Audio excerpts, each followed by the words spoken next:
Bienvenue dans ce nouveau format que vous propose l'ECAS, une série d'entretiens avec des professionnels du cinéma d'animation et du jeu vidéo. Ça s'appelle Master ECAS.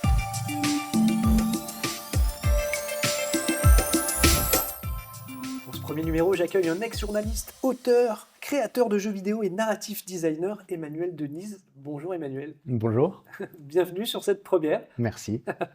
Alors avec toi aujourd'hui, on va parler effectivement du métier de narrative designer et de son rôle dans la conception de jeux vidéo.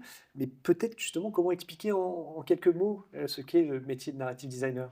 Alors pour aller très vite, et je pense qu'on reviendra dessus tout au long de l'interview, euh, globalement, le métier de narrative designer dans un studio de jeux vidéo, c'est la personne qui va être en charge de toute la partie narrative, donc tout ce qui concerne l'histoire qu'on essaye de raconter sur ce jeu vidéo. Euh, Quand j'essaye de l'expliquer à des gens qui connaissent pas trop le milieu du jeu vidéo, en général, je leur dis je suis scénariste dans un studio de jeux vidéo. C'est un petit peu plus compliqué que ça, mais globalement, ça donne quand même une idée de ce qu'est le métier, oui. Absolument. Et donc avant d'entrer dans les détails et les spécificités de ce métier, on va parler de ton parcours. Tu as commencé ta carrière professionnelle comme chroniqueur judiciaire pour le magazine Vice. Alors, j'ai pas exactement commencé ma carrière comme ça, parce que j'ai fait d'autres choses avant, mais on va dire la partie intéressante de ma carrière, oui. Effectivement, en fait, j'étais chroniqueur judiciaire d'abord pour un blog, et puis progressivement pour le site Vice, que peut-être les gens connaissent. Et ça a duré quelques années. J'ai été chroniqueur judiciaire, on va dire, pendant 3 4 ans, et chez Vice pendant 1 an et demi, quelque chose comme ça, où effectivement, j'allais au procès, et puis je racontais ce que je voyais dans Et, les procès. pour moi, c'est avant tout un magazine sur la culture urbaine et la musique, tout ça. Et il y avait cette volonté d'aller vers... Ouais, bah Vice, il y a toujours eu un petit côté, on va dire, ça leur plaît, les histoires sordides. Les histoires sordides, que ça parle de drogue, que ça parle de, je sais pas moi, de pornographie, ou peu importe. Et donc finalement, la chronique judiciaire rentrait là-dedans. Et puis c'était aussi un choix des rédacteurs en chef. Et qu'est-ce qui te plaisait justement dans l'écriture de ces Alors, chroniques? justement, ce qui me plaisait, c'est l'écriture. C'est-à-dire que moi, j'ai souhaité être journaliste à un moment donné, sans trop m'en rendre compte, parce qu'en fait, ce que j'aimais, c'était écrire. Et les chroniques judiciaires, c'était parfait parce qu'en fait, on n'a pas besoin d'inventer une histoire. L'histoire, elle est déjà là, elle est déjà toute prête, et chaque procès il y a toujours quelque chose à dire. C'est toujours une histoire extraordinaire, n'importe quel procès, même le plus petit. Et du coup, bon, j'avais la matière, et moi, je pouvais m'amuser, entre guillemets, à raconter ce que j'avais vu et à faire ce qui me plaisait, qui était en réalité d'écrire. Ouais. Et donc finalement, tu as continué en fait un petit peu tout ça, puisqu'ensuite tu as été auteur pour l'émission On te raconte, Oui, où là donc c'était plus de l'écrit, enfin c'était écrire mais pour de l'oral. Donc alors ouais. ça devait un petit peu différer là aussi. Oui, oui, parce que donc ce que je faisais, c'est que j'écrivais des histoires qui ensuite étaient racontées à l'antenne par Christophe Ondelat dans son émission, et donc évidemment ça repassait par ses mots, donc c'était plus mes mots directement, mais par contre, bon, on gardait quand même quelque chose, moi, que j'aime beaucoup et que je retrouve aussi dans le métier de narrative designer, qui est euh, le fait d'établir une structure pour raconter une histoire, et de faire en sorte que cette histoire, qu'elle soit réelle ou qu'elle soit complètement inventée, euh, prenne le spectateur ou le lecteur à un point A et l'amène jusqu'à la fin, peut-être pas en le tenant en haleine, parce que c'est pas toujours le but, mais en tout cas en l'intéressant suffisamment. Et ça, finalement, que ce soit de la fiction ou que ce soit du journalisme, les enjeux sont à peu près les mêmes. Après, ce qui devait changer par rapport à la chronique sur Vice, c'est la longueur en fait de l'histoire. Enfin, je sais pas combien de temps se lisait ton article, ta chronique dans Vice, mais l'émission devait durer plus longtemps, donc on n'était pas sur le même tempo par rapport à la Ouais, alors narration. déjà avant, moi, j'étais connu comme, on m'appelait Emmanuel 30 000 signes de Denise, parce que j'écrivais toujours des pavés et des pavés. Donc finalement, ça m'a pas trop changé. Euh, non, ce qui était différent surtout, c'était... en fait, ça allait plus vite d'écrire des chroniques pour la radio, parce que j'avais moins à me préoccuper effectivement du style, ou bon, comme beaucoup de gens, je pense, qui ont un métier créatif, j'essaye d'être assez maniaque dans ce que je fais.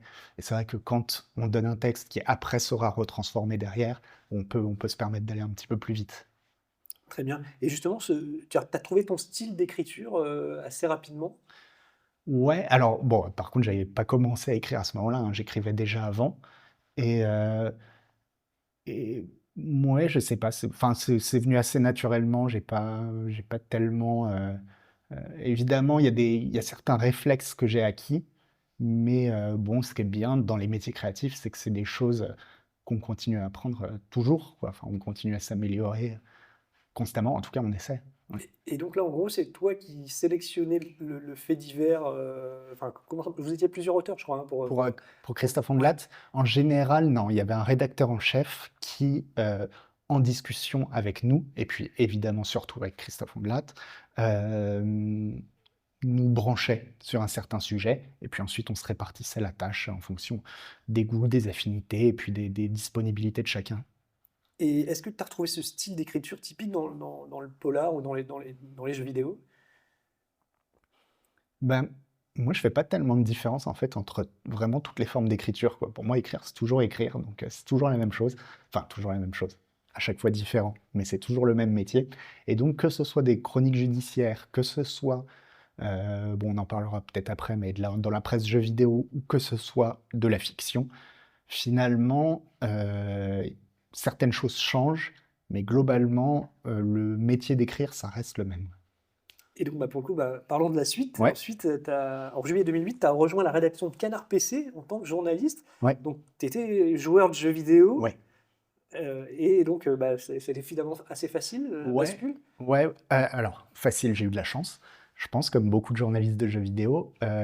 Moi, quand j'étais enfant, quand on me demandait ce que je voulais faire plus tard, je disais, moi, je veux tester des jeux vidéo. Je pensais que c'était un métier, testeur de jeux vidéo. Et justement, tout le monde m'a dit, mais c'est pas un métier. Et puis, en plus, il faut apprendre le japonais. Donc, tu n'y arriveras jamais. Et puis, en fait, par pur hasard, il se trouve que chez Vice, quelqu'un qui travaillait chez Vice connaissait très bien quelqu'un qui était rédacteur en chef de Canard PC, et cette personne lisait ce que je faisais, appréciait ce que je faisais, on s'est rencontrés, et puis bah, j'ai pu lui expliquer que bah, moi, les jeux vidéo, j'avais déjà écrit des articles par-ci par-là, plus pour le plaisir, et donc ça a collé, et puis je suis rentré comme ça chez Canard PC, ouais. Et c'était des jeux dans l'univers du polar, dans ce qui te plaisait ou pas Ah forcément? non, pas du tout. Enfin, non, non, non, non, moi c'était vraiment, depuis que je suis tout petit, vraiment, je suis passionné de jeux vidéo et de tous les jeux vidéo, donc, Et qu'est-ce qui te plaisait donc dans cet exercice d'écrire un test? Parce que là encore, c'est différent d'une chronique judiciaire. ouais. Alors, Canard PC, c'est un peu particulier parce que c'est un magazine qui laisse beaucoup, beaucoup de place à l'écriture, justement, au talent entre guillemets d'écriture des journalistes. On peut beaucoup plus se permettre de choses que dans d'autres et sans dénigrer, mais que dans un journal comme Le Parisien ou des choses comme ça où les choses sont assez cadrées. Chez Canard PC, on était assez libre, donc ça m'a plu. Et puis par contre, ouais, la différence, c'est bah, j'ai dû apprendre le métier de la critique. Le métier de la critique, c'est assez particulier aussi parce que bon, on donne son avis sur quelque chose. Un avis, c'est forcément subjectif. Et donc, il faut apprendre un petit peu à faire la part entre ce qui est intéressant dans son propre avis et ce qui ne l'est pas. Et donc ça a été un exercice très très intéressant. Et je pense aussi que, en fait, l'exercice de la critique, quelle qu'elle soit, c'est un exercice très philosophique en fait. Et comme j'aime beaucoup la philosophie également, bon bah finalement, c'était assez nourrissant de ce point de vue-là parce que je pense que critiquer, que ce soit une critique de cinéma, critique littéraire ou peu importe, c'est toujours un petit peu philosopher sur des œuvres. Et, euh, et c'est ce que j'essayais de faire en tout cas. Très bien. Et donc après, on est passé de tester des jeux vidéo à travailler Ouais, dans l'industrie du jeu vidéo, puisqu'en mars 2023, tu as entamé une mission de consulting chez Ubisoft sur le jeu Assassin's Creed Mirage, c'est ça? ouais, Et donc, ouais, ouais. et donc, quelle était cette mission? Alors la mission, je pense que je peux le révéler parce que c'est pas, enfin, il n'y a pas de confidentialité, mais c'est vrai que c'est un aspect peut-être les joueurs ne connaissent pas beaucoup. Parfois, les studios, surtout les grands studios, demandent ce qu'on appelle des mock reviews. Des mock reviews, ça veut dire des fausses critiques. En fait, ils demandent à d'anciens journalistes, généralement, de rédiger une critique exactement comme s'ils avaient été à tester le jeu. Et ça permet à la fois à l'équipe de développement éventuellement de se rendre compte de problèmes ou de qualités que peut avoir le jeu. Et puis ça sert aussi évidemment énormément à l'équipe marketing qui va pouvoir se dire ah bah tiens, c'est ça qui a tapé dans l'œil des journalistes, c'est peut-être là-dessus qu'on va axer alors qu'ils n'y auraient pas pensé à la base. moi, la mission que j'ai eue, en fait, c'est un peu élargie parce que j'y ai introduit de moi-même pas mal de recommandations, en fait, qui étaient d'ailleurs, enfin, qui étaient très, maintenant je m'en rends compte avec le recul, très très présomptueuses de ma part, mais en tout cas, ça a été bien pris et ça leur a été utile. Et disons que c'est la première fois que j'ai pu voir, même si c'était un tout petit niveau, l'impact que je pouvais avoir sur un jeu vidéo. Et c'est un petit peu grisant. Ouais. Donc là, tu as discuté aussi avec des narrative designers? Non, tu as Si, fait un article, il y a eu de la discussion, ou si. c'est juste un Alors, rapport que tu as dû faire? j'ai fait un rapport et j'ai fait de la discussion. Et j'ai discuté, j'ai surtout beaucoup discuté avec le directeur créatif et la production du jeu. Avec la direction narrative, pas tellement, même si j'ai discuté après, en fait, a posteriori. Mais oui, ça m'a permis de bien comprendre comment ça se passait réellement, la production d'un jeu vidéo, qui faisait quoi, quel était le rôle de chacun. Et, et effectivement, en discutant avec ces personnes, bah, de pouvoir discuter avec eux de solutions à de potentiels problèmes que j'avais pu voir. Et est-ce que c'est à l'issue de cette expérience que tu as eu une révélation, tu t'es dit, ah, c'est ça que je veux faire, c'est narrative designer? Non, non, c'était avant. En fait, moi, il y a quelque chose, comme je l'ai dit au début, si j'ai voulu être journaliste, c'était parce que j'aimais écrire. Et au bout d'un moment, je me suis rendu compte qu'il y avait un petit peu que j'étais un petit peu dans une impasse, c'est-à-dire que je m'étais lancé dans un métier, le journalisme, qui consiste à écrire, mais qui en général consiste à écrire des choses vraies. Enfin, on fait très attention, en tout cas ceux qui font bien leur métier sont censés faire attention bon, à une certaine vérité des faits et puis à être objectif, etc. Et en fait, bah, personnellement, ça me passionne pas tellement. C'est pour ça que la critique, j'aimais bien, parce que la critique, de toute façon, c'est très subjectif. Mais en fait, j'avais envie d'inventer des choses, quoi. Moi, c'est vraiment l'acte d'écrire qui me plaisait, quoi. Et donc, j'ai eu envie de changer et d'aller vers un métier qui me permette beaucoup plus d'être bah, dans de la fiction et donc de ne plus être pris par des contraintes de, euh, de sincérité, d'authenticité, etc. Oui, et donc, en toute logique, après tout ce cheminement, c'est pour ça Ouais. qu'on a parlé de ton parcours, tu as d'abord écrit des Ah chroniques. oui, du coup, j'ai démissionné de mon métier et puis je me suis mis en quête du métier de narrative designer. Je savais ce que je voulais faire. Voilà. Et donc, ce qui est intéressant, c'est que finalement, tu avais fait de la chronique judiciaire, du Ouais, test de jeux vidéo et du consulting. ouais, Et là, tu es parti dans l'adaptation pour ton premier jeu d'une nouvelle de Truman Capote. ouais, Donc, le jeu s'appelle The Flame in the Night. ouais. Et l'idée, c'était quoi? C'était d'approfondir le métier de narrative designer à travers un projet concret, c'était ça? Alors, j'ai fait 3 jeux que je qualifierais de jeux amateurs, parce que c'est à peine des jeux, ça n'a pas un intérêt phénoménal, mais donc c'est 3 visual novels et le premier, comme tu dis, était une adaptation de Truman Capote.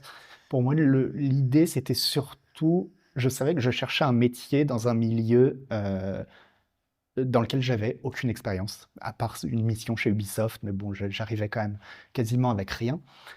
Et j'avais pas fait d'école de jeux vidéo, j'avais pas fait, enfin j'avais tout approuvé quoi.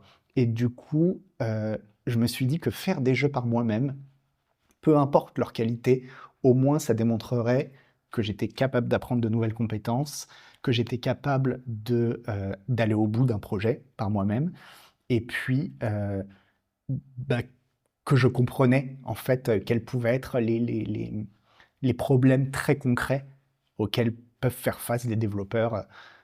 Parce que c'est vrai que quand on regarde ça de loin, on s'imagine des tas de choses, et même, bon, moi je le faisais, je me projetais quand même, j'essayais de me dire, bon, il doit y avoir tel souci, mais quand on met les mains dans le cambouis, tout d'un coup ça devient beaucoup plus réel, et on se rend compte qu'on ne savait pas grand-chose.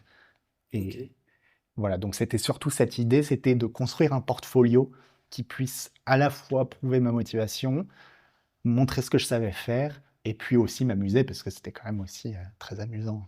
En tout cas, tu es parti sur le visual novel, mais dont le style qui t'a peut-être construit, qui était donc justement quand même ce visual novel, pardon, Ouais, dans l'horreur, quoi. Thème. ouais, ce qui est Euh, marrant, parce que c'est pas forcément dans l'horreur en général, qu'on me demande. Chez Canard PC, bon, on essayait de faire un magazine assez drôle, et puis là, dans le métier dans lequel enfin dans le studio dans lequel je travaille, on est plus sur de l'humour, donc tout le monde me demande de l'humour, mais moi, quand on me laisse faire, c'est vrai que je pars plutôt dans l'horreur, en fait. Et alors donc, bah, comment on s'y prend quand on se lance comme ça? Par quoi on commence?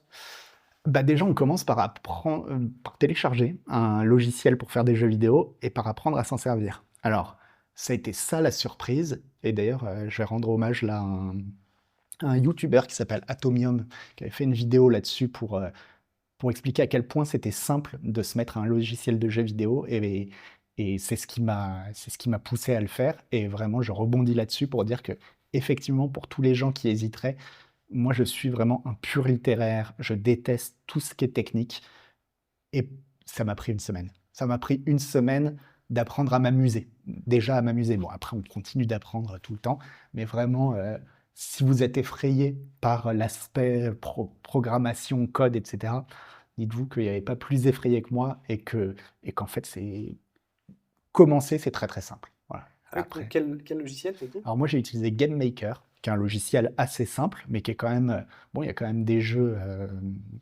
du commerce qui ont été faits sur Game Maker, comme par exemple Hotline Miami, Katana Zero. Enfin bon, c'est quand même un vrai logiciel, c'est pas un jouet, quoi.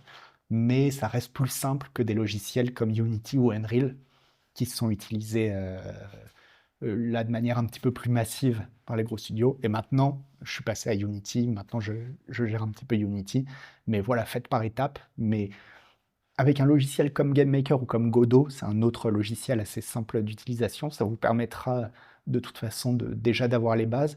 Et surtout, bon, faut bien comprendre que si vous voulez devenir, par exemple, narrative designer ou d'autres métiers de designer comme game designer ou level designer, etc., dans un studio, on vous demandera jamais d'être un as de la programmation. Il y a des équipes dont c'est le métier qui s'occupent de la programmation. Vous, on va vous demander au mieux de comprendre ce qui se passe, d'être capable de regarder un code et de dire, bon, je pige globalement ce que ça veut dire, mais voilà, c'est pas vous qui allez faire les modèles 3D, etc., etc. Donc voilà, il faut se lancer dans un petit logiciel de jeu, ne serait-ce que pour comprendre de quoi on parle, et que quand dans un studio des programmeurs vont vous dire des choses, vous puissiez hocher de la tête et comprendre plutôt que d'être complètement à côté. Alors, j'ai mentionné Godot et GameMaker, mais il y a d'autres personnes qui passent par la modification de jeux vidéo existants, ce qu'on appelle les mods, et c'est aussi une très très bonne école. Si jamais vous n'avez pas envie d'apprendre un logiciel, vous pouvez vous mettre à modder, et ça fonctionne aussi très très bien. Et donc, bah, assez rapidement, quand tu as sorti, publié ton jeu, tout de suite, il y a eu des. Donc, tu l'as publié sur itch.io, Ouais, itch.io, qui est une plateforme assez connue, en fait, où ouais, il y a pas mal de c'est gens la qui. plateforme du jeu amateur. Ouais. Voilà. Et il y a eu tout de suite des avis très positifs sur ton travail. Je suppose que ça Ouais, encourage. alors, je m'y attendais parce que, en fait, bon, j'avais déjà une petite notoriété de journaliste chez Canard PC. Je sais qu'il y avait des gens qui me suivaient et qui m'appréciaient. Donc finalement, que ces gens-là soient très gentils et disent, ouais, c'est super. Bon, j'étais très content, mais j'étais pas non plus super étonné. C'est plus pour le deuxième jeu où là, j'ai commencé à avoir des commentaires anglophones, donc de gens qui, pour le coup, ne me connaissaient pas du tout. Et là, les premiers commentaires qui disaient, ah, j'ai trouvé ça super enfin, et qui parlaient anglais. Donc, tu euh, savais que c'était des vrais avis, quoi. c'est ça, c'était des vrais avis de gens qui, qui se, qui s'en fichaient de savoir qui j'étais, etc. Alors ça, effectivement, ça fait extrêmement plaisir. Et Oui, d'ailleurs, ce deuxième jeu, donc, qui s'appelle Elisabeth, il est sorti ouais, très rapide. Tu l'as ouais, finalement produit assez rapidement. ouais. En fait, donc le scope du premier jeu, justement, ça m'a pris environ 2 semaines, hein, je dirais, pour le faire. Ça a été vraiment rapide. Le deuxième jeu, Elisabeth, pour le coup, là, c'était une histoire originale, c'est-à-dire que, bon, j'ai tout écrit, mais j'avais déjà toutes les compétences acquises sur le premier. Ça m'a pris 3 semaines, un mois, donc ça a été vraiment très rapide. Et sur le troisième jeu, justement, bah, c'est là où j'ai fait l'expérience du dépassement de scope, c'est-à-dire, ah bah, je vais faire un jeu, ça va me prendre à peu près un mois aussi, et puis ça m'a pris 4 mois, en fait. Et Mais juste avant de passer au troisième, voilà. sur Elisabeth, c'était encore un style horrifique. Ouais.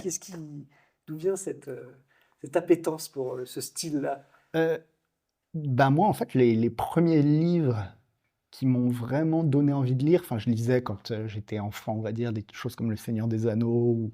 Bon, j'étais pas un grand lecteur, mais j'aimais bien lire.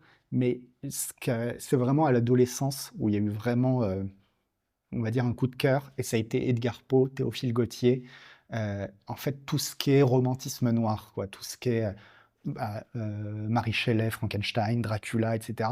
Je sais pas, c'est un goût pour ces univers qui d'ailleurs finalement est pas si éloigné que ça de la chronique judiciaire. Enfin bon, il y a toujours un côté un peu glauque, quoi. Mais, euh, mais vraiment, ouais, moi je trouvais que c'était le summum de la poésie, en fait, des choses comme Edgar Poe. Et, euh, et du coup, bah, naturellement, oui, c'est vers ça que je me suis dirigé quand j'ai fait mes propres jeux, sans même y penser, en fait. Et c'est finalement tes chroniques de Vice ou ton expérience sur Ondelat qui t'a aussi là, aidé peut-être sur l'écriture ou pas forcément? Je pense que c'est l'inverse. Je pense que c'est justement mon goût pour ce genre De littérature. de littérature qui a fait que j'arrivais à écrire des chroniques judiciaires et que j'ai été poussé vers la chronique judiciaire. C'est plutôt dans ce sens-là, ouais. Alors après, c'est vrai que quand c'est de la radio, encore une fois, de temps en temps, il y a un petit peu d'effets spéciaux, Ouais. de pauses dans la Ouais, narration, etc. Là, dans le jeu vidéo, c'est un petit peu pareil. On fait pas ouais, tout passer par ouais, l'écriture, on fait ouais, aussi ouais, passer par des sons, par une ambiance. tout à fait. Et bah, la mise en scène, hein. La mise en scène, et ça, bon, j'en doutais pas, mais bon, moi, c'est quelque chose qui me plaît beaucoup, justement. Bon, j'aime beaucoup écrire, mais c'est vrai que dans l'écriture, on peut se sentir parfois limité. Et que ce soit avec le cinéma, avec le jeu vidéo ou avec la bande dessinée ou quoi que ce soit, ça ouvre des perspectives de mise en scène qui permettent des tas de choses, qui permettent de faire des décalages, etc. Et moi, c'est ce qui m'a vraiment plu, ouais. C'est ça qui m'a fait me dire, parce qu'à la limite, si j'aimais écrire, j'aurais pu me dire, bon, bah, je vais essayer d'écrire des nouvelles ou des romans, même si c'est pas un vrai métier. Mais, mais, mais je préfère le jeu vidéo, en fait, parce que ça ouvre des perspectives. Et en plus, le jeu vidéo, comme c'est un média assez jeune, relativement jeune, il y a encore tout qui est à construire, tout qui est à inventer sur cet aspect narration et mise en scène. Très bien. Et donc, cette année, donc en mars 2024, c'est ça, c'est tout frais, tu as sorti ton troisième jeu Ouais, qui s'appelle Weird Fishes. ouais, World Et Fishes. ça, c'est inspiré de H.P. Lovecraft, j'ai vu, Mary Ouais, Shelley, tu en parlais tout à l'heure, ouais, et le mangaka japonais Junji Ito, qui est un expert, lui, du manga d'horreur. d'horreur. Ouais, bah on est toujours dans l'horreur. Ouais, parce que j'ai cité Edgar Poe et Théophile Gautier, mais pareil, Lovecraft, bon, comme plein d'adolescents, ça a été aussi, ça m'a nourri, quoi. Et, euh, et ouais, pour le coup, c'était beaucoup plus ambitieux parce que les deux premiers jeux, c'est même presque un peu un abus de langage de les qualifier de jeux parce que c'est des aventures linéaires. C'est ce qu'on appelle des romans interactifs. Donc, on pourrait presque dire que c'est comme de la bande dessinée, mais avec du son. Alors que là, pour le coup, j'ai fait pour la première fois sur le troisième jeu un- une narration à embranchement. C'est-à-dire que on peut faire les choses dans l'ordre qu'on veut, et puis selon dans quel ordre on le fait, il se passe des choses, et puis il y a des fins différentes, etc. Et c'est là, en fait, où je me suis rendu compte que le scope explosait, et que qu'en fait, ce type de narration demande énormément de temps. C'est pas aussi simple que d'écrire 3 fois une histoire. C'est beaucoup plus compliqué que ça. Quel lien tu établis entre justement la littérature et le jeu vidéo? Ah bah, alors c'est un sujet que je comptais évoquer peut-être plus tard, mais tant mieux. Euh, je pense que dans beaucoup de formes créatives artistiques, que ce soit le jeu vidéo, la littérature, le cinéma, le théâtre, il y a quand même quelque chose qui remonte à l'aube de l'humanité, qui est qu'on aime se raconter des histoires.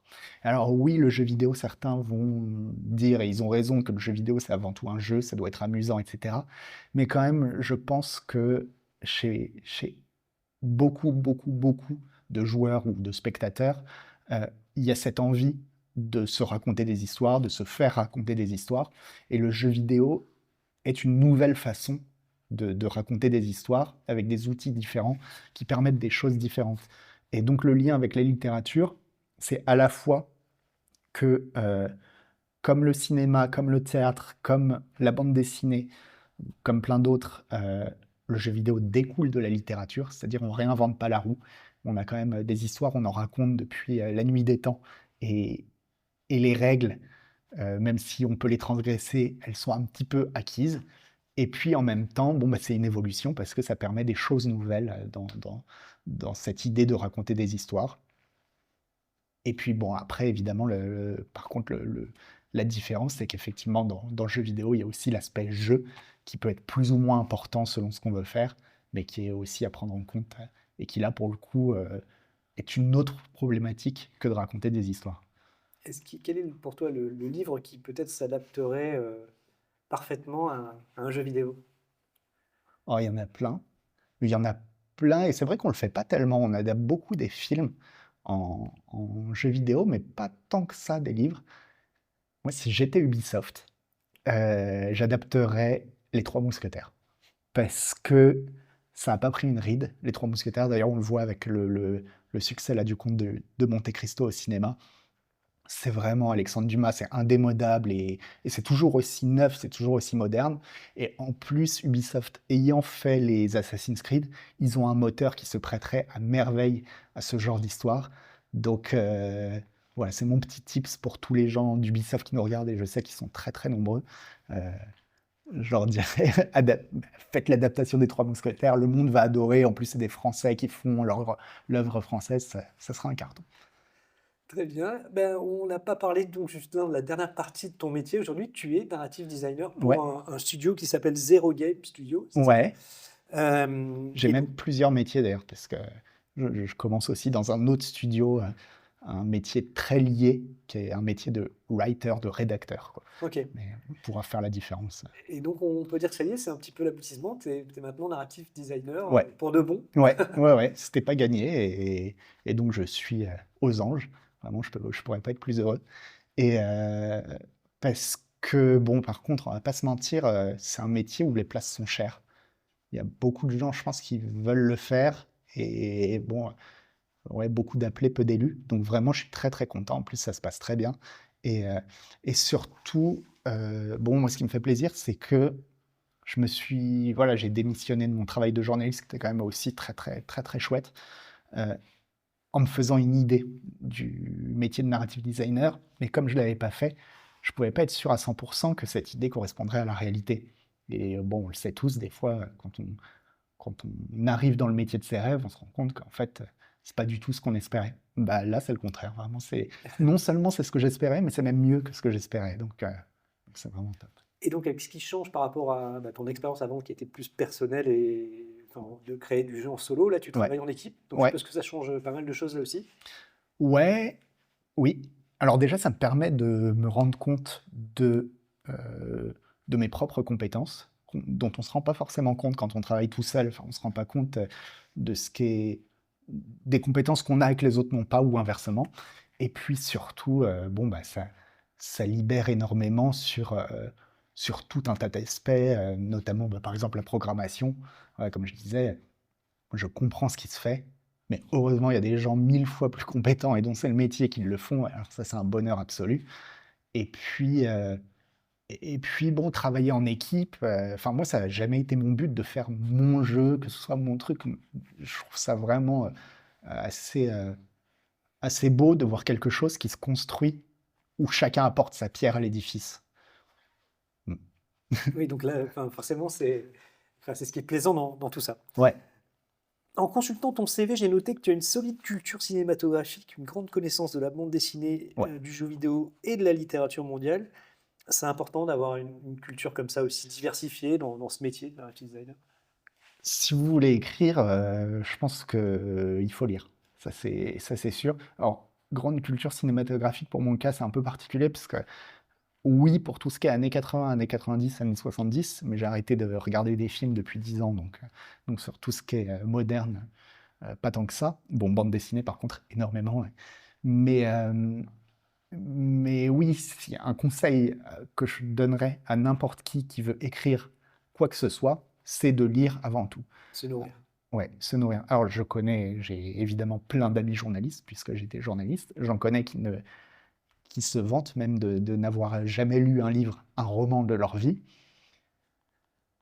Euh, Bah, je pense que c'est une lacune. Je pense vraiment que c'est une lacune et que ça finit par se ressentir à un moment ou à un autre. Voilà, il y a pas de secret, quoi. Il y a vraiment, c'est vraiment assez simple. Si vous voulez écrire correctement, et je ne sais pas si j'écris correctement, mais en tout cas j'essaye, mais si vous voulez écrire correctement, il faut commencer par lire.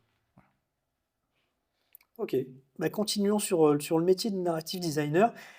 Je sais pas si tu as pu le découvrir quand tu as travaillé justement sur Assassin's Creed Mirage, voilà, avec une proximité avec les gens du studio, mais en gros, dans la hiérarchie, dans le Mhm. studio, il se situe où le narrative designer? Alors ça va dépendre des studios, euh, mais il est assez haut dans la hiérarchie, c'est-à-dire c'est quand même un travail, bon déjà c'est un travail de designer, ce qui est déjà euh, assez prestigieux entre guillemets, c'est-à-dire bon, on a un vrai impact très très fort sur le jeu, d'autant plus quand on est narrative designer, on s'occupe de l'histoire. Comme je l'ai dit, mine de rien, pour beaucoup de gens, euh, une bonne histoire c'est très important. Donc le rôle du narrative designer va être très très important. Euh, donc ouais, en général, moi de ce que j'ai pu constater, c'est que à la tête d'un studio, bon, je ne vais pas rentrer dans tous les détails, mais il y a le directeur du studio, il y a des gens qui s'occupent de l'aspect financier, etc. Ensuite, il y a un directeur créatif sur un jeu. Le directeur créatif, c'est vraiment celui qui va avoir en charge tout l'aspect créatif du jeu, quoi. Quel type de jeu, quel gameplay, quelle histoire, quel graphisme. Enfin, vraiment, il pilote tout ça. Il va y avoir aussi le producteur qui, lui, s'occupe d'organiser réellement la production et de faire en sorte que, bon, on arrive à quelque chose à la fin. Et donc, juste en dessous de ces rôles-là, il va y avoir les rôles de game designer, c'est-à-dire les gens qui, eux, vraiment vont être les mains dans le cambouis pour dire, bon, quelles sont les règles, comment ça se joue, quel type de caméra, etc. Les level designers qui, eux, vont vraiment aussi s'occuper de à quoi ressemblent les niveaux concrètement, où est le challenge, etc. Et donc, le ou les narrative designers qui vont s'occuper de la partie narrative. Et donc, c'est des rôles qui sont quand même ouais, plutôt importants. Et ensuite, parfois, ces gens-là vont piloter d'autres personnes. Par exemple, un narrative designer, il peut y avoir un lead narrative designer qui va piloter plusieurs narrative designers. Et les narrative designers, parfois, peuvent être amenés à piloter des rédacteurs qui, eux, sont vraiment concrètement les gens qui vont écrire, quoi. Qui Oui, vont parce que écrire. pour le coup, rentrons effectivement dans les fameux domaines dans Ouais, lesquels travaille le narrative designer. Il y en a plusieurs en fait. ouais, Et bon, bien sûr, c'est en premier lieu la trame narrative, c'est ça. Mais après, il y a plein d'autres choses derrière. ouais. Euh, En fait, le narrative designer, il y a trois aspects qui me semblent importants dans le métier. Il y a le scénario, la narration et l'écriture. Le scénario, je ne vais pas expliquer parce que j'imagine que tout le monde voit à peu près ce que c'est qu'un scénario. C'est exactement la même chose qu'au cinéma ou partout. Quelle histoire est-ce qu'on raconte? Pas besoin de savoir comment on la raconte, c'est bon, bah, il y a un personnage, il s'appelle un tel, et il va rencontrer un méchant, et puis il va se passer ça. Voilà, un scénario. Ensuite, je vais passer peut-être directement sur l'écriture, qui est pas très compliqué non plus. L'écriture, c'est vraiment quel mot on va employer, quel style, quel registre, quel vocabulaire, quel type de langage, etc. Donc là, c'est vraiment concrètement comment écrit le jeu. Alors ça veut pas forcément dire que c'est de l'écriture euh, que le joueur va lire. Je veux dire, des dialogues, par exemple, que le joueur va entendre, c'est aussi de l'écriture. Voilà, ça c'est concrètement euh, le, le, le verbe s'incarne en chair, si tu veux. Le verbe se fait chair. Et donc la narration, c'est ce qu'on pourrait appeler au cinéma ou au théâtre la dramaturgie. C'est-à-dire, c'est comment est-ce qu'on va structurer le récit pour le raconter. Et là, bon, il y a 1000 possibilités. On peut décider qu'il va y avoir des flashbacks, qu'on va faire en 5 parties, qu'on va faire en 2 parties, qu'on va faire des chapitres ou pas de chapitres. C'est là qu'on va décider vraiment de la structure du récit et donc va s'occuper donc le narrative designer. Et, euh, et oui, je sais plus ce que je voulais dire sur la structure du récit, mais Voilà en gros c'est l'aspect dramaturgie du métier. À noter que justement, c'est là, à la limite, le scénario et l'écriture, c'est quand on est narrative designer, c'est cette partie-là du métier ressemble à ce que font un romancier, un scénariste de cinéma.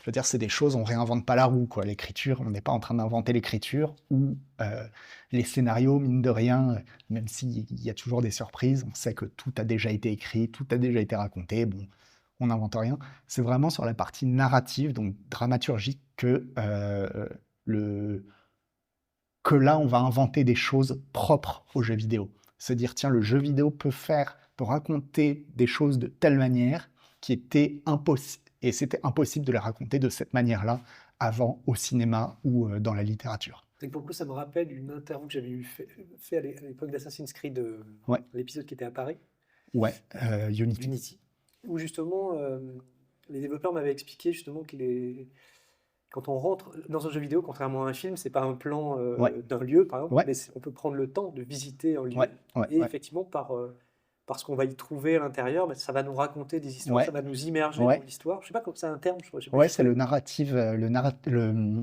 l'environnemental, la narration environnementale. Oui, c'est ça, Voilà, pardon. exactement. Voilà. La, ouais. La narration environnementale, c'est le fait, mais ceci dit, ça existe aussi au cinéma. C'est le fait d'habiller un lieu pour lui faire raconter quelque chose. Bon, ça peut être très simple, hein, ça peut être, tu rentres dans une pièce, il y a une trace de sang, bon, bah, il s'est passé quelque chose, visiblement.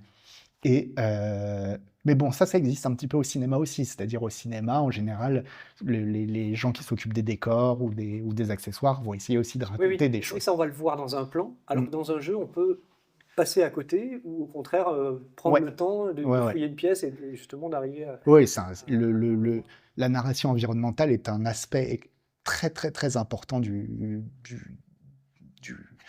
du design narratif dans les jeux vidéo. Euh, je vais donner un exemple mais qui, moi, m'a vraiment marqué, c'est le jeu récent Cyberpunk 2077, qui a vraiment une narration environnementale, moi, que je trouve extraordinaire, avec chaque quartier qui vraiment raconte quelque chose, qui raconte son histoire par son architecture. Et, ça, c'est vrai que même si ça existe au cinéma, ce serait pas fait de la même manière. Moi, je trouve ça fascinant à regarder. Bon, j'aime bien l'architecture aussi, donc j'aime bien le fait que l'architecture puisse raconter quelque chose. Mais- D'ailleurs, oui, ça me fait penser, tu me disais qu'il y a différents types de structures en fait en fonction des jeux dans lesquels jeux on pratique. Ouais, Tu m'as cité bon, la structure qui est proche du cinéma, c'est la structure cinématographique. ouais, la structure linéaire ou cinématographique. Alors, les choses que je t'ai citées sur lesquelles on va revenir, c'est des exemples, hein. Il y en a d'autres, mais c'est vraiment pour dresser un grand portrait. La structure cinématographique, c'est la structure linéaire, c'est celle qu'on va retrouver dans tous les jeux linéaires. Typiquement, c'est celle qu'on va retrouver par exemple dans une série qui peut parler à beaucoup de gens, enfin dans les jeux de Naughty Dog, par exemple la série Uncharted ou la série The Last of Us, où généralement c'est un scénario qui n'a pas d'embranchement. On suit un scénario et puis quel- les phases de gameplay sont juste du liant entre toutes les phases de ce scénario. C'est un type de narration qui est assez décrié quand on parle de narrative design, parce que je pense que les narrative designers aiment bien se dire que bon, eux, c'est différent quand même, etc. Mais je pense que c'est un mauvais procès parce que euh, en fait, c'est très très efficace comme narration. Justement, l'atout de la narration linéaire ou cinématographique, c'est qu'elle n'est pas en train de réinventer la roue. Et que raconter des histoires, on a perfectionné cet art, comme je l'ai dit, depuis la nuit des temps. Aujourd'hui, on sait, il y a des techniques pour raconter des histoires. Ça ne veut pas dire qu'on doit toutes les suivre, ça ne veut pas dire qu'on soit bloqué, etc. Mais quand même, voilà, diviser une histoire en actes, avoir une gestion du rythme, avoir un protagoniste, un antagoniste, voilà, toutes ces choses-là, on n'a pas à les réinventer, on sait que ça fonctionne, et donc on a un jeu comme The Last of Us ou comme Uncharted, ça fonctionne. Ça fonctionne tout simplement. Et donc, je pense que de balayer un petit peu d'un revers de la main certains jeux vidéo en disant oui, mais finalement c'est juste un film entrecoupé de phases de gameplay, c'est un peu un mauvais procès parce que c'est nier l'efficacité, parfois, quand c'est bien fait, de ce type de narration. Donc, je recommanderais de pas regarder de haut la narration linéaire. Ok. Et donc après, il y a un autre.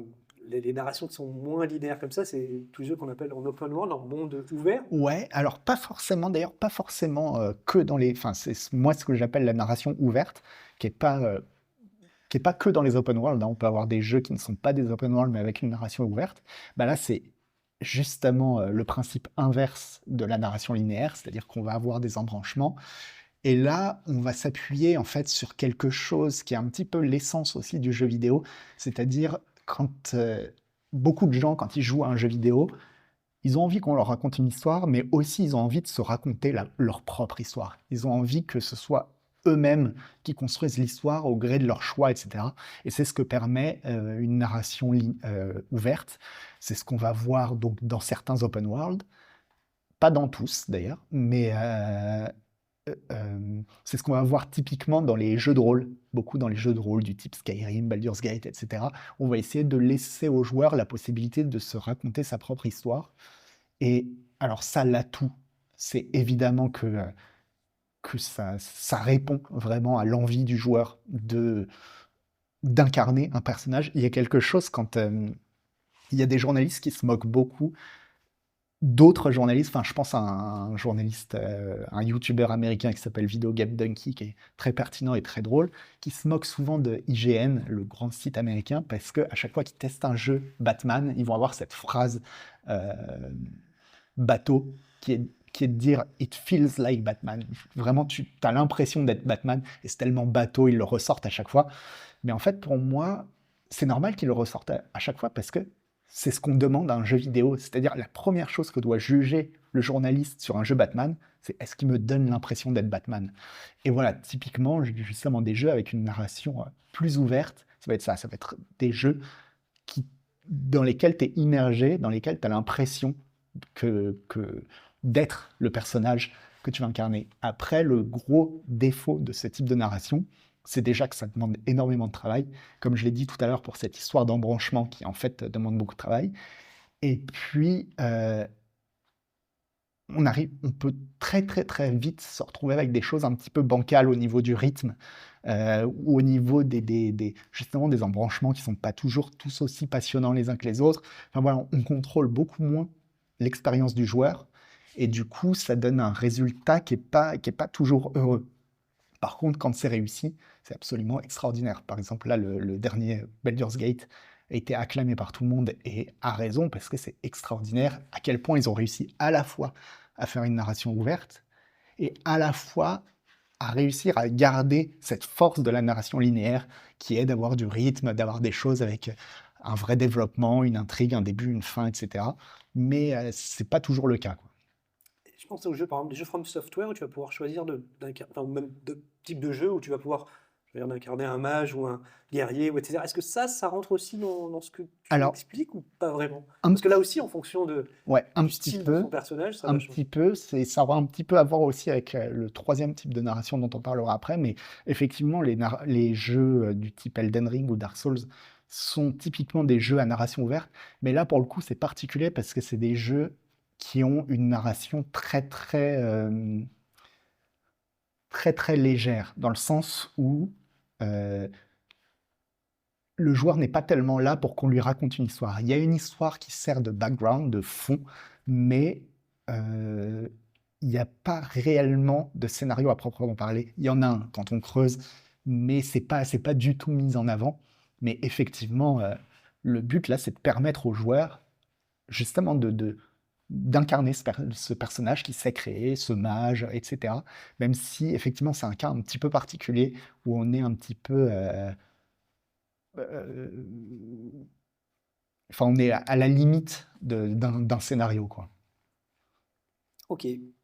Tu m'as parlé aussi des jeux à structure expérimentale. Ouais. Est-ce que tu peux nous expliquer ce Alors que c'est? ça, justement, à l'inverse de la structure linéaire qui, je disais, est beaucoup décriée, enfin, dont on va qu'on va un petit peu balayer de la main quand on est narrative designer. La structure expérimentale, c'est justement en général tous les jeux qui vont être encensés par tous les gens qui ont un intérêt pour le narrative design parce qu'ils font des choses nouvelles auxquelles qu'on n'aurait pas pu faire avant, et certainement en tout cas qu'on n'aurait pas pu faire si ça n'avait pas été un jeu vidéo, en cherchant des nouvelles formes. Et alors, bon, il y a des jeux qui viennent immédiatement en tête en général comme exemple. Les Zelda? Ah non, non, Non? pour moi les Zelda, justement, on est sur une narration ouverte. Ok. Enfin, surtout sur Breath of the Wild, le dernier. Euh, et pour les autres, ceux d'avant, en fait, on est sur des structures assez linéaires dans l'histoire, Pardon. dans l'histoire qui est Papers, Please. racontée. Ouais. Non, la narration expérimentale, c'est ce qu'on va retrouver dans des jeux comme Papers, Please, par exemple, comme We the Revolution, qui est beaucoup moins connu, ou comme, je vais te donner un exemple après sur Final Fantasy VII, parce que je pense que c'est intéressant et ça va permettre de bien saisir. Mais en Paper gros, Please, je veux bien, parce que ça, pour le coup, je connais. Rappelons rapidement. ouais, alors Papers, Please, c'est un jeu où vous incarnez un agent de la douane, en gros, dans un pays imaginaire, mais d'Europe de l'Est, quoi, enfin d'une dictature. Et le but du jeu, c'est de regarder les papiers des gens qui rentrent et qui sortent, enfin, qui rentrent surtout pour leur permettre ou non de rentrer. Paper Please. Voilà, de leur demander leurs papiers et puis de vérifier que bon, bah, le passeport est en règle, la photo d'identité correspond, etc. Donc on a un mini-jeu, si on veut, qui est un peu un jeu des 7 différences, quoi. De regarder, tiens, bah attends, c'est pas exactement la même photo, c'est quoi ce problème, etc. D'accepter Refusé. ou de refuser. Et puis à la fin de la journée, on va être payé, on va recevoir un salaire en fonction des erreurs qu'on a fait ou du nombre de gens qu'on a réussi à traiter, parce qu'il faut essayer d'aller le plus vite possible. Et en fait, ce jeu-là, il a il est beaucoup plus profond que ce qu'il laisserait paraître, parce que derrière, ce qu'il essaie de montrer avec, son mécanisme de timer et de récompense comme ça, c'est que au bout d'un moment, les gens qu'on contrôle, on arrête de les voir comme des êtres humains, on les voit comme des données qu'il faut traiter le plus efficacement et le plus vite possible. Et donc, c'est tout un discours finalement sur la mécanisation des procédés administratifs et puis aussi la banalisation du mal. Et alors, pour comprendre pourquoi c'est intéressant, je ne sais pas si tu connais l'expérience de Stanley Milgram, qui est très très connue, l'expérience ouais,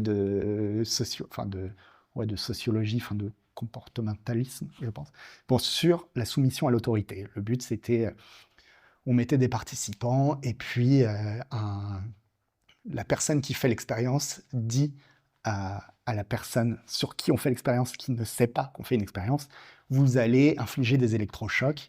Et en fait, ce qu'on mesure, on lui fait croire qu'on est en train de mesurer des tests pour voir si avec les électrochocs, les gens comprennent mieux. En fait, juste ce qu'on mesure, c'est à quel point les gens sont prêts à administrer des électrochocs parce qu'une personne avec de l'autorité leur dit de le faire. C'est une expérience bon, qui est très connue, qui a fait beaucoup parler parce que notamment, elle fait écho aux travaux philosophiques d'Hannah Arendt sur le Troisième Reich et sur la banalité du mal. C'est-à-dire à quel point finalement on a tous en nous quelque chose fondamentalement qui ferait de nous des nazis en puissance, quoi. Et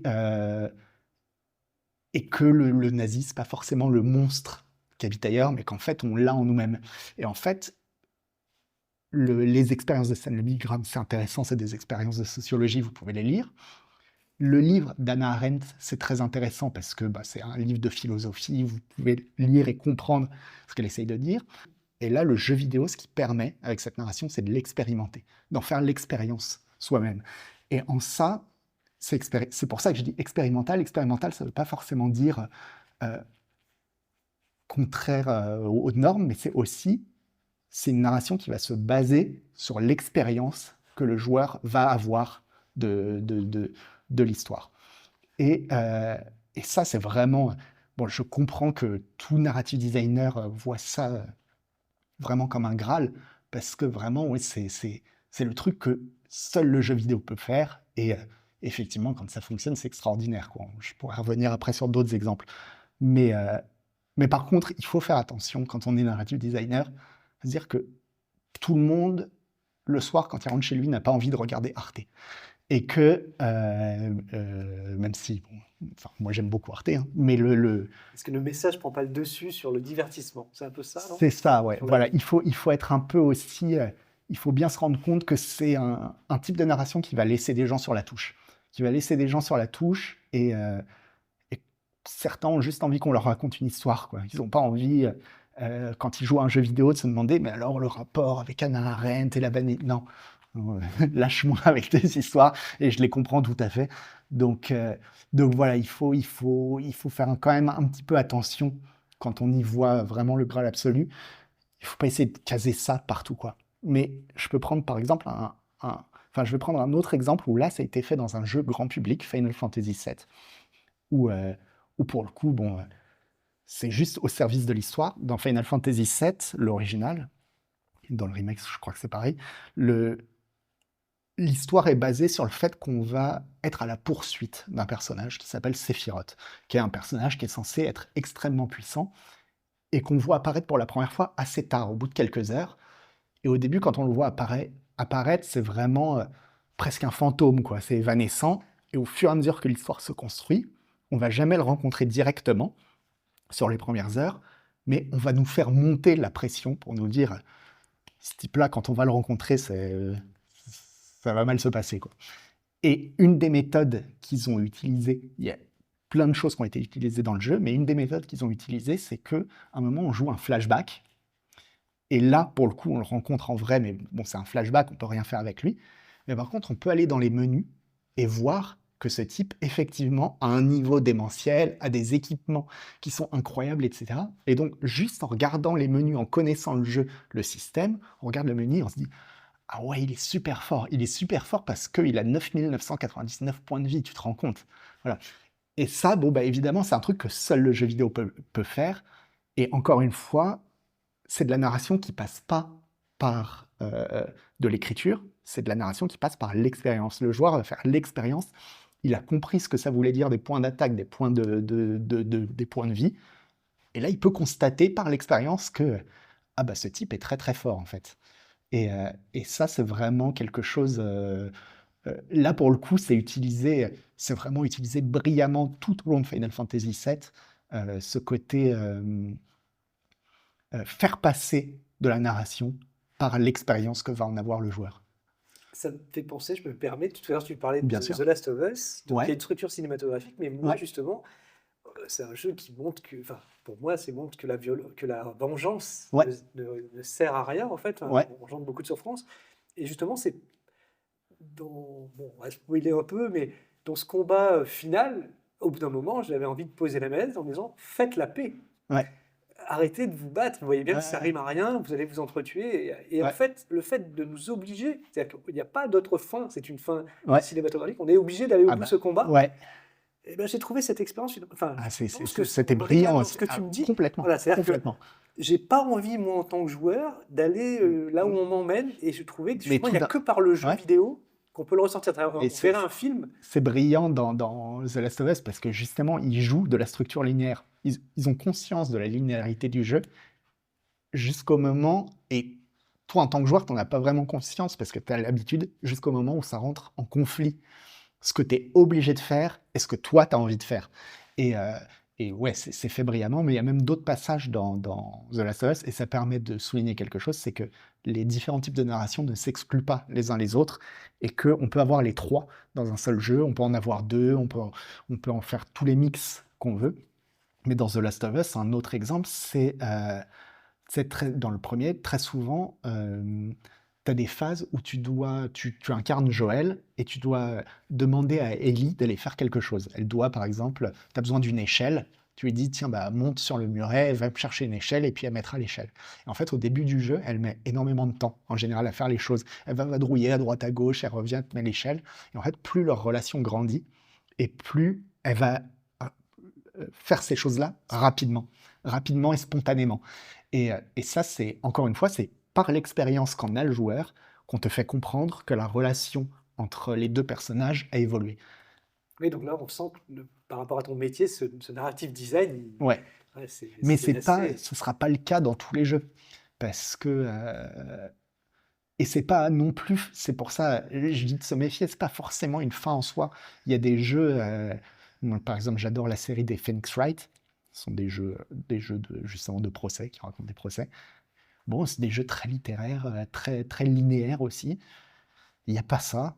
Ça ne les empêche pas d'être des super bons jeux. Il y a quelque chose dont les gens ont beaucoup, beaucoup parlé ces dernières années, c'est ce qu'on appelle la dissonance ludonarrative.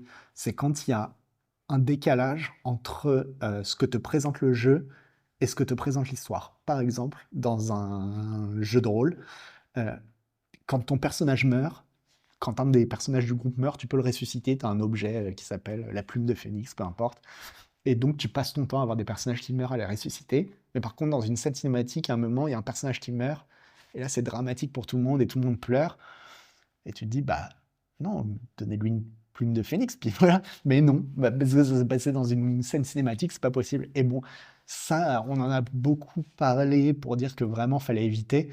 Moi, ma série de jeux vidéo préférée, quasiment, c'est la série Yakuza. C'est une série qui passe son temps à se vautrer là-dedans. Par exemple, un personnage qui t'appelle au téléphone, qui vient de se prendre une balle, qui dit vite, viens, viens, viens.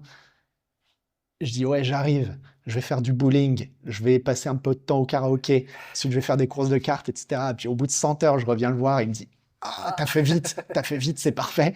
D'accord. Mais peu importe en fait.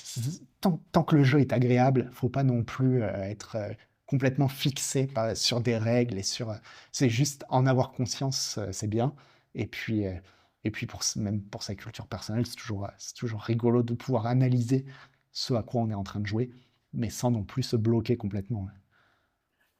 On en a parlé un petit peu, mais il y a aussi le mélange des genres. Ouais, oui, et le fait que toutes les, un jeu n'a pas besoin d'avoir tous les types de narration, que ces narrations, ce type de narration peuvent se répondre ou être complémentaires, et aussi, je l'ai dit quand je parlais des narrations expérimentales ou ouvertes, en fait, il ne faut pas confondre un open world et une narration ouverte ou un jeu expérimental et une narration expérimentale. Final Fantasy VII n'est pas un jeu expérimental. Il a une narration globalement linéaire, mais il y a des éléments de narration expérimentale dedans. Et pour les open world, justement, je voulais un petit peu parler à la fois des jeux Rockstar et des jeux Ubisoft du type Assassin's Creed, qui sont des open world, mais qui généralement ont une narration principale qui est très très linéaire. C'est-à-dire, dans les jeux Rockstar, par exemple Red Dead Redemption 2, il va pas y avoir tellement, il y a pas, je crois pas qu'il y ait d'embranchement à aucun moment, enfin, ou alors vraiment c'est des embranchements très très mineurs. Mais voilà, c'est une histoire qu'on suit de A à Z, malgré la structure du jeu, qui est une structure open world. Et alors, bon, Red Dead Redemption 2, moi, c'est un de mes jeux préférés, j'adore ce jeu, mais c'est vrai que je trouve ça un petit peu dommage. Il y a un jeu que j'aime beaucoup moins parce qu'il est beaucoup moins réussi sur le plan technique, mais qui, pour le coup, que j'ai trouvé plus intelligent, qui s'appelle Sable, qui est un petit jeu indépendant, où c'est un open world et où le principe de l'histoire, c'est que le personnage, qui s'appelle Sable, va entreprendre un voyage initiatique à la découverte des différents métiers du monde. Et en fait, ce que fait le joueur, c'est-à-dire aller jouer à tel endroit, etc., c'est aussi ce que fait le personnage. Et donc, c'est très, très lié. Un autre exemple, évidemment, c'est Zelda, les derniers Zelda, notamment Breath of the Wild, où le périple de Link dans le monde a du sens. En fait, c'est son entraînement. C'est son entraînement pour être capable d'aller affronter à la fin Ganon. Et donc, il n'y a pas de décalage entre ce que fait le joueur et ce que fait le personnage. Dans un jeu comme Red Dead, par exemple, c'est vrai que des fois, on ne comprend pas trop comment notre personnage principal peut aller passer 4 ans dans la montagne à chasser des ours et puis revenir comme si de rien n'était pour le braquage où ils avaient dit c'est demain, on se retrouve à l'aube, quoi. Oui, mais ça, en général, on le sait. C'est-à-dire que si on veut continuer Ouais, la trame principale, on sait à quel endroit il faut aller. Et si on a envie de perdre son temps à aller ouais, ouais, chasser, ouais. pêcher ou Oui, c'est pour ça que je dis faire des que quêtes annexes, il faut le pas. joueur est habitué finalement à ça. C'est pas parce qu'il y a cette dissonance qu'on peut noter dans un jeu qu'il faut dire que que ah mon Dieu, c'est pas bien, il faut éviter de faire comme ça. Mais c'est vrai que si on peut y penser et essayer de faire quelque chose qui a du sens, bon, tant mieux. Mais par contre, Red Dead Redemption 2, il a aussi autre chose, c'est que donc il a cette narration linéaire, mais il a aussi une narration ouverte. D'ailleurs, que beaucoup de gens ne voient pas parce qu'elle est assez subtile, mais en fait, dans Red Dead Redemption 2, c'est un jeu où vous pouvez énormément vous balader. Et en fait, dans toutes les maisons quasiment où vous allez pouvoir rentrer, il y a toujours une petite histoire qui se raconte. C'est-à-dire, il y a toujours un petit. Justement, on va voir une trace de sang, et puis si on suit la trace de sang, au bout d'un moment, on va trouver sur une note qui va nous expliquer pourquoi, et puis en fouillant un peu. Mais alors là, c'est vraiment l'histoire qu'on va se raconter soi-même, quoi. On va la chercher soi-même, mais cette narration ouverte n'est pas du tout mise en avant C'est pas dans une le. quête annexe. C'est pas, Voilà. pas du tout une quête annexe, ouais. Tu es récompensé par ton C'est par ta exploration. curiosité, ouais. Et c'est assez étonnant d'ailleurs à quel point ils l'ont pas mis en avant. Mais bon, de toute façon, les jeux Rockstar, d'une manière générale, sont des jeux incroyables, euh, ont souvent un décalage entre leur structure d'open world et de bac à sable, et ce qu'on te demande de faire dans les missions, qui est très très souvent, mais toi, à cet endroit-là précisément, pour faire tel truc précisément, tu te dis, mais pourquoi avoir fait un tel bac à sable si c'est finalement pour faire un jeu linéaire à l'intérieur? Bon, moi j'adore les jeux Rockstar, donc ça fonctionne quand même, mais On va revenir un petit peu vers le côté coulisses du métier. Quelle est selon toi la méthode d'organisation la plus efficace pour écrire un bon jeu vidéo? Est-ce qu'il y en a une? ouais, ouais, ça va dépendre un petit peu de chacun, de la manière de faire de chacun. Moi, là, l'impression que j'ai quand même, c'est que quand on écrit de la fiction, c'est quand même. Bon, en tout cas, moi, c'est mon goût personnel. J'aime bien avoir des phases d'écriture où vraiment je vais être plongé dans le truc et des phases où je fais autre chose pour me vider le cerveau. J'ai l'impression que c'est quand même important de pouvoir prendre du recul euh, et de pas vouloir tout écrire dans un bloc parce qu'un jeu vidéo, même un petit jeu vidéo, c'est quand même des montagnes de texte, hein. C'est vraiment. C'est long. C'est long et donc. Éviter de rester le nez dans le guidon, c'est pas plus mal. La deuxième chose, je dirais, c'est de se faire confiance quand on est narrative designer parce que euh, je pense que un problème qui va être un problème de débutant, c'est que quand on est dans un domaine créatif, et notamment l'écriture, mais ça peut être aussi l'illustration ou plein de choses, euh, comme c'est un domaine créatif, on essaye on voudrait avoir des retours tout le temps. On voudrait présenter et dire alors ça vous plaît, c'est bien, c'est pas bien, etc.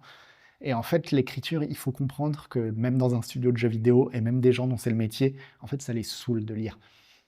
Et donc, il faut être capable d'être autonome et de pas être en quête toutes les semaines de alors, tu as lu mon texte, t'en penses quoi, etc.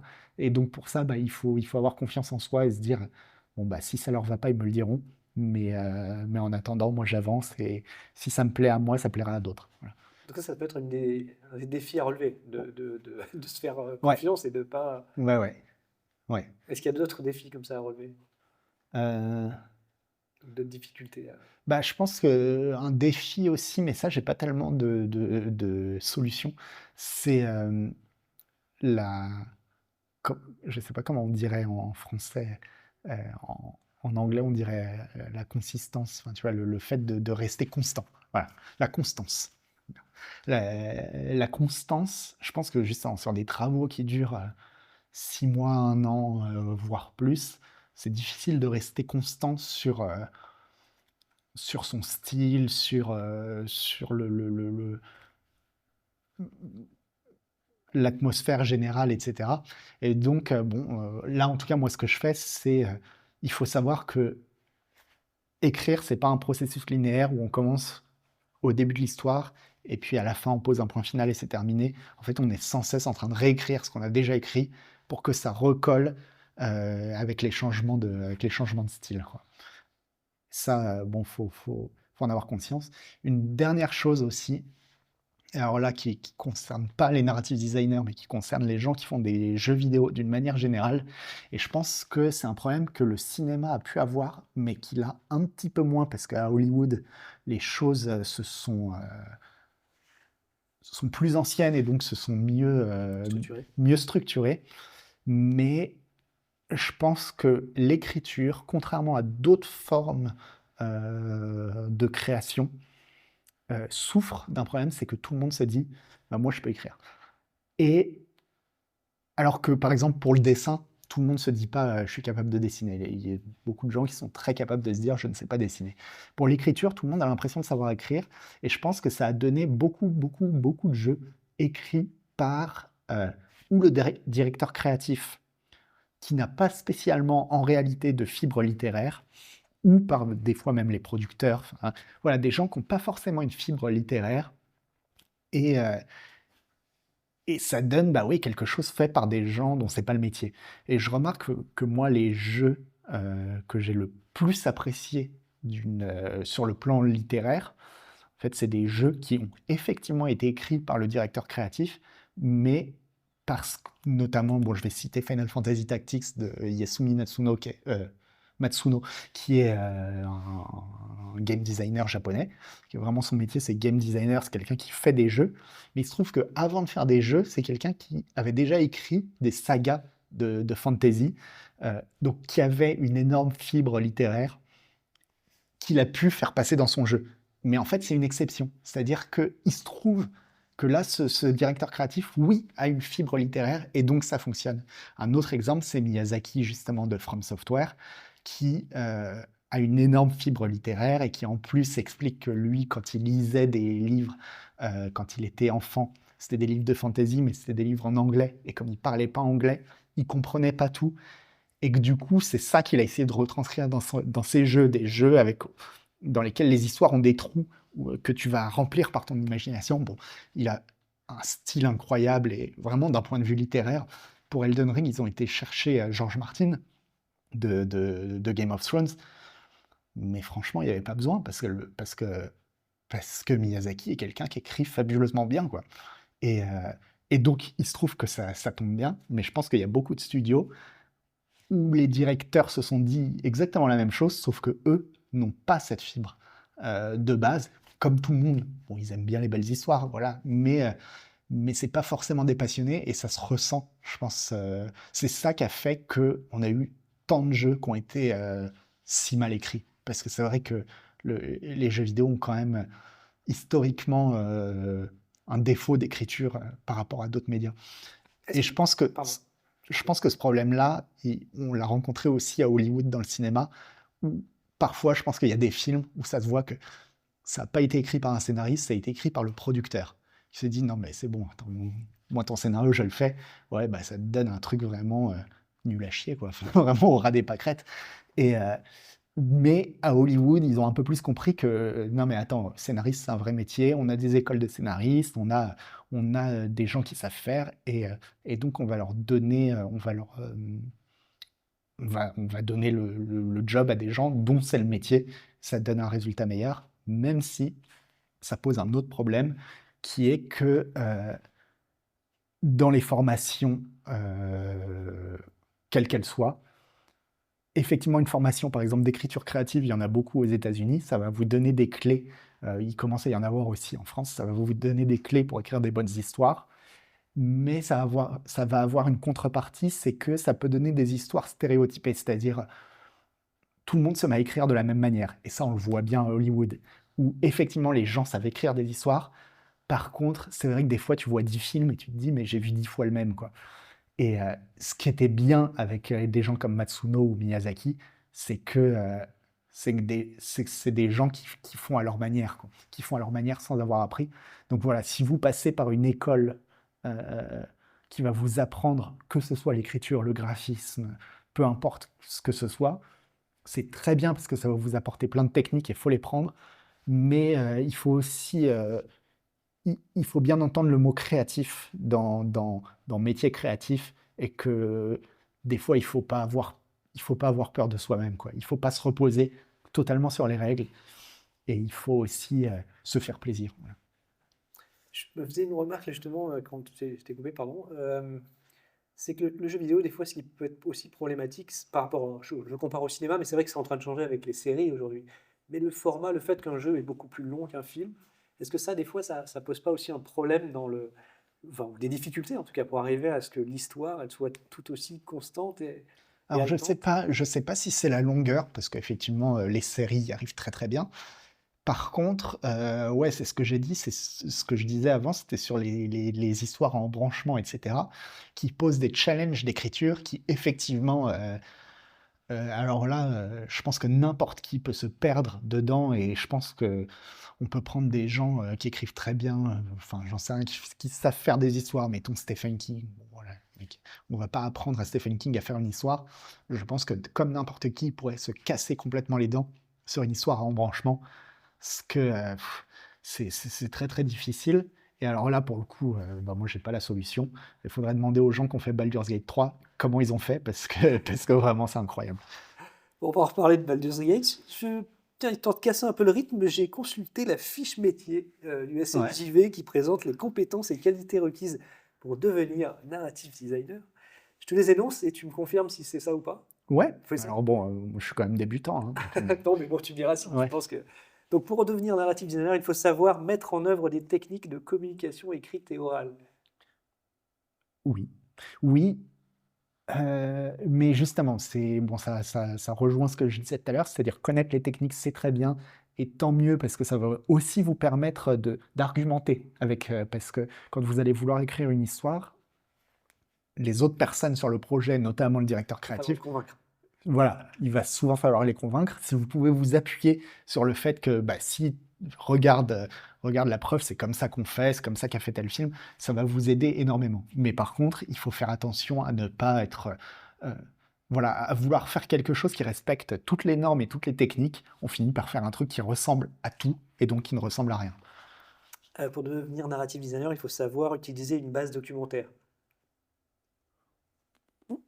Bon, enfin, je vois pas la difficulté dans le fait, enfin, qui ne sait pas utiliser une base documentaire, quoi?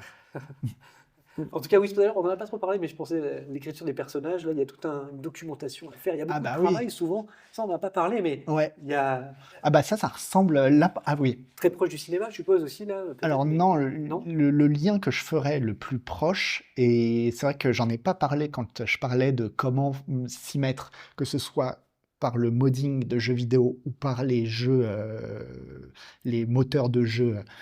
Mais il y a une autre technique aussi qui est de faire du jeu de rôle papier.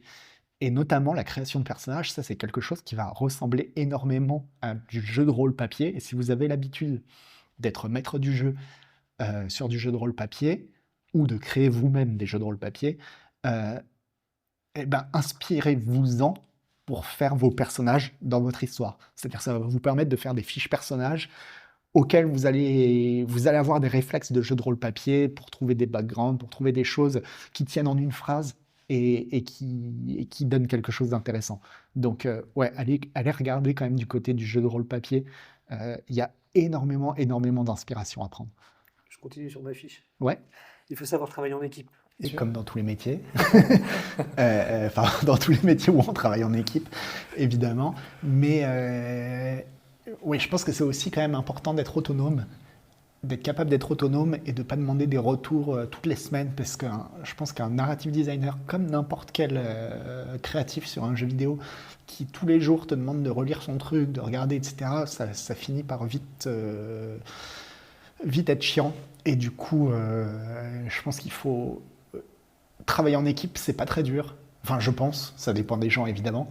Être autonome, ça l'est plus. Il faut aussi être force de proposition. Oui. Oui, parce que bah, c'est un métier créatif. Et ce qu'on attend de quelqu'un qui fait un métier créatif, c'est quand même qu'il soit pas un simple exécutant de ce qu'a voulu le directeur. On a envie que les idées viennent de lui aussi. En tout cas, moi, c'est mon cas parce que en tant que, bon, je l'ai pas dit, mais en tant que narrative designer aussi, on se retrouve à donner beaucoup de directives à d'autres équipes. On va se retrouver à dire aux graphistes, par exemple, bah, moi, mon personnage, il est comme ci, il est comme ça, il faudrait que ça ressemble à ça. Et c'est vrai que bah, moi, en tout cas, j'essaye de faire en sorte à chaque fois de leur dire, mais propose-moi quelque chose qui vienne de toi, tu vois, c'est pas je te dis ce qu'il faut faire et tu le fais, quoi. Et bah, ça marche aussi pour le narrative designer, c'est-à-dire, alors ça dépendra, j'imagine, aussi des directeurs. Peut-être qu'il y a des directeurs qui sont très voilà ma vision, je veux que ce soit exactement comme j'ai dit. Mais dans ce cas-là, on a envie de leur dire, dans ce cas-là, écris-le toi-même, quoi. Donc il faut faire preuve d'aisance dans les relations interpersonnelles. Oui, mais ça, comme n'importe quel métier. Enfin, dans tous les métiers, il faut, C'est la fiche à cette JV. ouais, il faut être coulant et ouais, enfin, si la fiche métier, c'est éviter d'être un gros con. Ouais. Faire preuve d'analyse et de synthèse. Oui. Oui, parce que surtout, là, on s'en rend peut-être compte avec cette interview, mais je pense que les gens qui aiment bien écrire, c'est aussi des gens qui parfois aiment bien parler. Donc, être capable d'être concis, oui, c'est un plus. Faire preuve de créativité, de curiosité, d'esprit. Ouais, pour moi, c'est quand même le plus important. C'est quand même un métier qui est très, très, très créatif. Donc, faut pas. Si on a envie de le faire, normalement, c'est parce qu'on a envie de proposer des choses, quoi. Maîtriser les bases de l'histoire de l'art.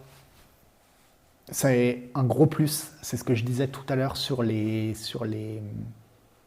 fait de lire. Il n'y a pas de secret pour apprendre à écrire, il faut apprendre à lire. Voilà. Mais bon, ça, c'est mon point de vue. C'est mon point de vue, mais oui, je pense que c'est quand même important. Maîtriser les concepts de design.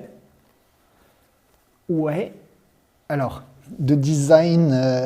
C'est écrit comme ça, hein. C'est Ouais. pas précisé.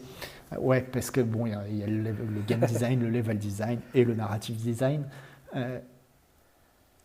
Ouais, alors ça, pour ça, le mieux, c'est si vous voulez être narrative designer, justement, regardez des interviews ou des conférences de narrative designer, parce que bon, c'est quand même un métier qui est relativement neuf, qui existe depuis une vingtaine d'années, on va dire. Donc, il n'y a pas encore beaucoup de choses très, très gravées dans le marbre.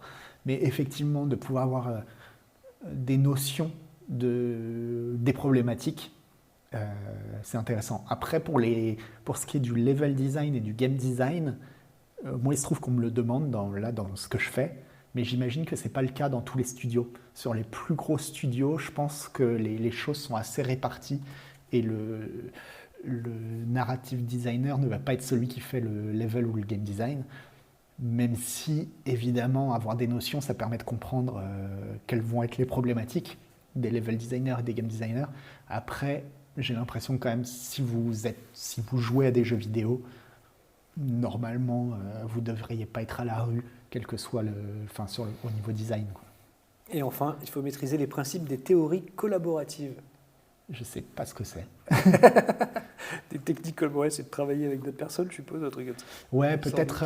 Alors, moi, c'est un truc que je découvre justement dans le milieu du jeu vidéo et que je ne connaissais pas avant parce que j'étais dans la presse.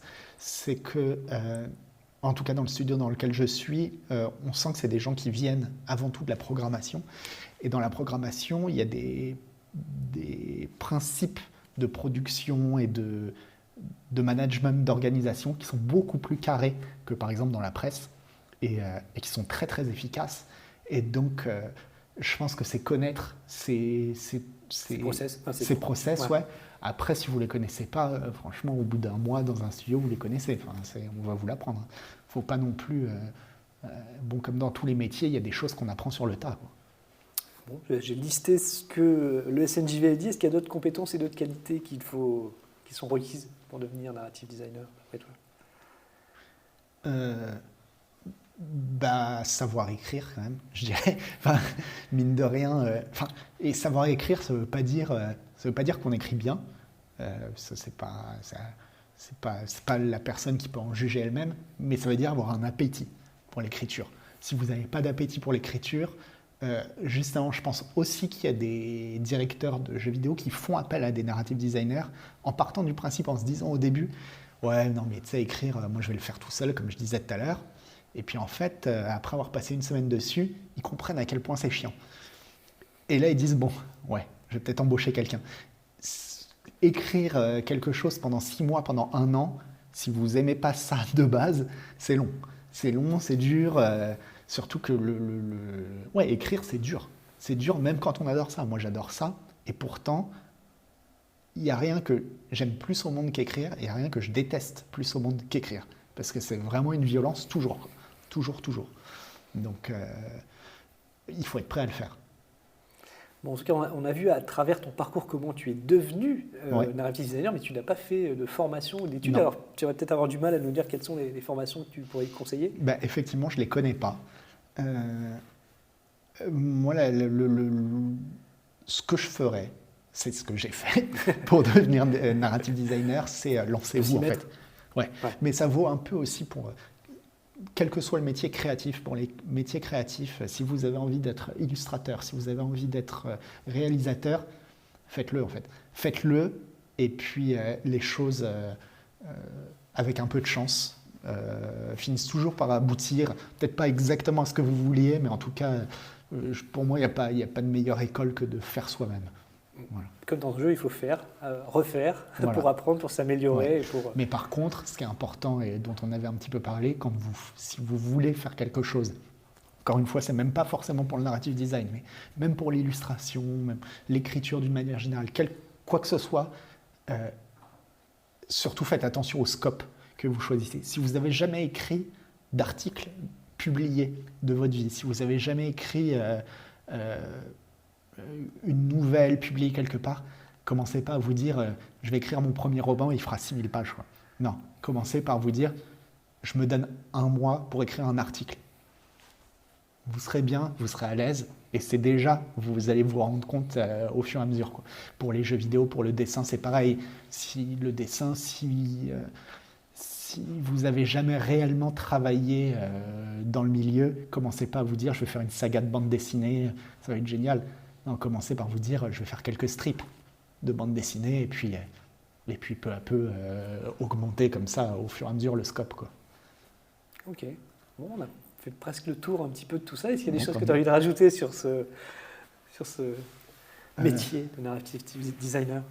Non, non, juste que par contre, alors ouais, c'est un métier qui est exigeant, qui n'est pas tout le temps, qui est pas tout le temps agréable, parce que comme je l'ai dit, écrire c'est difficile, mais par contre, bah, c'est une énorme gratification à la fin, ou même pendant, enfin, de voir quelque chose se construire petit à petit, et de le voir grandir et exister. Moi, en tout cas, c'est vraiment, ça me porte, quoi. C'est vraiment une énorme gratification. Et ouais, faut juste savoir que c'est pas facile, et aussi que, zut, je sais plus ce que je veux, oui que, bon, c'est d'autant plus gratifiant que, en fait, le narrative designer a un rôle quand même très très important dans un jeu vidéo. Donc, pour le coup, par exemple, quand on est programmeur sur un jeu vidéo, j'imagine qu'il doit y avoir certains postes de programmeurs qui sont moins passionnants parce que finalement, ce qu'on a fait, on le voit qu'à peine dans le produit final. Normalement, narrative designer, ça se voit beaucoup, quoi. Ça saute aux yeux même. Donc c'est très très gratifiant. C'est aussi de la responsabilité. Justement, pour la responsabilité, c'est pour ça aussi que je disais que bon, moi, j'essaye de déléguer la partie créative dès que je peux, c'est-à-dire s'il y a un illustrateur, je dis mais fais-toi plaisir, quoi, fais-toi plaisir. Quand un illustrateur me donne 2 versions et me dit tiens j'ai fait ça, laquelle est la mieux, je fais bah, laquelle toi tu préfères, c'est celle-là qu'on garde, point. C'est pas uniquement pour faire plaisir, c'est aussi parce que quand on crée quelque chose, si on doit tout porter sur ses épaules, ça veut dire qu'on portera aussi tout l'échec sur ses épaules. Alors la réussite, tant mieux, mais je pense que ce qui est bien dans un travail collectif, c'est qu'on porte tous ensemble la réussite et l'échec. Et ça permet d'être quand même beaucoup plus serein et de se dire, voilà, tout n'est pas de ma faute, je fais de mon mieux, mais c'est un projet collectif et on le fait tous ensemble. J'ai une autre question qui me vient finalement. Quand tu finis une journée, tu as une semaine là, intense, tu es fatigué, tout ça, est-ce que pour te reposer, tu mets un jeu dans la console? Ouais. Ou est-ce que, oui. Ouais, ouais. Et tu arrives à jouer ou tu te dis, ou tu travailles encore quand tu joues finalement? Ah non, non, j'arrive à jouer. Pour te détendre. Bon, évidemment, je me pose beaucoup plus de questions maintenant quand même sur l'aspect narratif, mais non, ça n'a pas émoussé Ton plaisir de mon jeu. plaisir de jeu. Et puis oui, même quand voilà, je peux trouver qu'un jeu est mal écrit, Et pourtant, du plaisir. Ah oui. Donc, Et justement, à quoi tu joues quand tu as envie d'un jeu bien écrit et immersif? un jeu bien écrit. En fait, moi, je suis un énorme fan de la série Yakuza. Mais c'est pas forcément les jeux les mieux écrits du monde, du point de vue de ce que je disais au tout début, d'écriture pure. C'est-à-dire, il n'y a pas forcément un style incroyable, c'est pas comme Disco Elysium. Pardon. On en a parlé un petit peu tout à l'heure avec la technique. Voilà. Mais voilà, c'est pas forcément le jeu le mieux écrit d'un point de vue style. Mais moi, ce que j'adore dans cette écriture, c'est la sincérité. En fait, on sent que c'est pas une histoire qui est écrite pour avoir une histoire, c'est vraiment les développeurs qui sont en train de te parler. Qui sont en train de te parler à travers leur jeu avec une sincérité incroyable. Et moi, j'adore ça. Et sinon, ouais, c'est vrai que bon, j'avais fait des visual novels, mais parce que en fait, j'aime bien certains visual novels, notamment les Phoenix Wright, où bon, c'est beaucoup de jeux japonais, mais et bon, d'une manière générale, j'aime bien les jeux japonais quand même. Et donc, ouais, pour des jeux bien écrits, c'est plutôt là que je vais, même si j'ai parlé tout à l'heure de Baldur's Gate 3, qui est quand même assez incroyable au niveau de l'écriture aussi. Et il y en a un autre, puisque je voulais terminer par le jeu qui, selon toi, est une parfaite réussite en matière de narrative design. Ouais, Et tu m'as cité un autre jeu, tu te rappelles lequel? ouais, Crusader Kings. Bon, alors j'ai parlé de Yakuza comme étant ma série de jeux vidéo préférée, mais Crusader Kings est peut-être, en tout cas, dans mon top 3 des jeux vidéo de tous les temps. Alors, je ne sais pas si tu connais Crusader Kings. Pas du tout. C'est un jeu de stratégie dans lequel on incarne un dirigeant au Moyen-Âge, dans l'Europe réelle. On peut incarner n'importe qui, ça peut être un comte, un duc, un empereur, un roi, de n'importe quel pays, etc.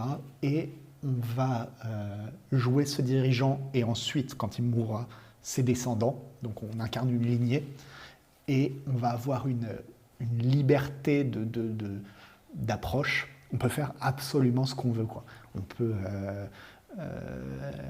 nouer des mariages pour avoir plus de terres, puis assassiner ses enfants, et puis finalement se convertir au satanisme, et puis mettre son cheval en premier ministre. Enfin, ça va, on peut vraiment tout faire, tout faire, tout faire. Et j'ai jamais vu un jeu qui permette autant de raconter sa propre histoire. Tous les gens qui jouent à Crusader Kings, si tu en rencontres, ils te saouleront en te racontant leur partie, parce que leur partie est unique et est un film.